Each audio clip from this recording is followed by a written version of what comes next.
Kozhikode reels ചിത്രീകരണത്തിനിടെ അപകടം, യുവാവിന് ദാരുണാന്ത്യം. ഇങ്ങനെ ഒരു വാർത്ത നമ്മുടെ പല ന്യൂസ് ചാനലുകളും നിങ്ങൾ കണ്ടു കാണും. ഈ ഒരു വാർത്ത കണ്ടതിന് ശേഷം പലരും ഈ വാർത്തകളുടെ അടിയിൽ ചെന്ന് ഒരുപാട് നെഗറ്റീവ് കമന്റ്, അതായത് ഈ ഒരു ചെറുപ്പക്കാരൻ മരിച്ചത് നന്നായി പോയി എന്നുള്ള രീതിയിലുള്ള കമന്റുകളാണ് ഇടുന്നത്. ഒന്ന്, നമ്മുടെ വാർത്താ മാധ്യമങ്ങൾ ഈ വാർത്ത കൊടുത്തിരിക്കുന്നത് തെറ്റായ രീതിയിലാണ്. തെറ്റായ രീതിയിൽ നിന്ന് പൂർണ്ണമായി പറയാൻ കഴിയില്ല. സത്യം പറഞ്ഞാൽ റീൽസ് ചിത്രീകരിക്കുന്നതിന്റെ ഇടയിൽ തന്നെയാണ് അപകടം ഉണ്ടായത്. പക്ഷേ കുറച്ച് വാക്കുകൾ ഇതിനകത്ത് ചേർക്കാനുണ്ട്.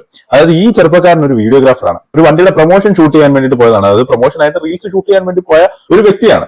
അയാളുടെ ജോലിയാണ് ചെയ്തത്. ജോലിക്കിടെയാണ് അയാൾ അപകടം പറ്റി മരിച്ചത്. അതിനെയാണ് ഇവിടുത്തെ പ്രബുദ്ധ മലയാളികൾ അയാൾ മരിക്കേണ്ടവനാണ് എന്ന് പറഞ്ഞുകൊണ്ടുള്ള കമന്റുകൾ ഇടുന്നത്.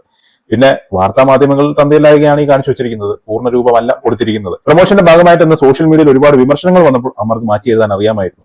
അല്ലെങ്കിൽ ഇത് കാട്ടുതീ പോലെ ഒന്ന് കത്തിക്കാൻ ശ്രമിച്ചതാണ് ഇവിടുത്തെ വാർത്താ മാധ്യമങ്ങൾ. എന്തായാലും പൊട്ടനാട്ടം കാണുന്നവരെ ഈ വാർത്തയും കണ്ടിട്ട് ഇതിനടിയിൽ വന്ന കുറച്ച് കമന്റുകൾ ഞാൻ കാണിച്ചു തരാം. വൈറലാവാനായി ഏറിലായ ജന്മം, ആദരാഞ്ജലികൾ. മരിക്കുന്ന റീൽസ് കൂടി ഇതിൽ പോസ്റ്റ് ചെയ്യാമോ? ഇമ്മാതിരി ടീം. ഇന്ന്